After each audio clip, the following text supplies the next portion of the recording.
मध्ये आपलं स्वागत। बुलेटिनच्या सुरुवातीला एक नजर महत्त्वाच्या हेडलाईन्सवर। मनोज जरांगेंना पोलिसांची नोटीस, कोर्टाच्या निर्देशानंतर मुंबई पोलिसांची नोटीस। मराठा आरक्षण उपसमितीची आज पुन्हा बैठक, मंत्री विखे पाटलांच्या अध्यक्षतेत सकाळी 10 वाजता होणार बैठक।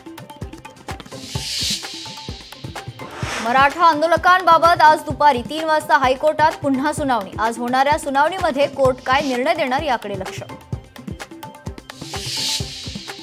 जरांगेंकडून हायकोर्टाच्या आदेशाचा भंग, आंदोलन सुरू ठेवण्यासाठी कोणतीही वैध परवानगी नसल्याने राज्य सरकारने योग्य पावले उचलावीत, न्यायालयाचे आदेश। दुपारी 4 पर्यंत रस्ते मोकळे करा, मुंबईत आंदोलक येत असतील तर प्रतिबंधक करा। कालच्या सुनावणीत मुंबई हायकोर्टाचा राज्य सरकारला आदेश। मनोज जरांगेंची मराठा आंदोलकांना तंबी, ज्यांना गोंधळ घालायचा आहे त्यांनी गावी परत जा, कोर्टाच्या निर्णयाचं पालन करायचं आहे, मुंबईकरांना त्रास होईल असं काही वागू नका। शाहरुख खानची मुलगी सुहाना अडचणीत, परवानगी विना अलिबाग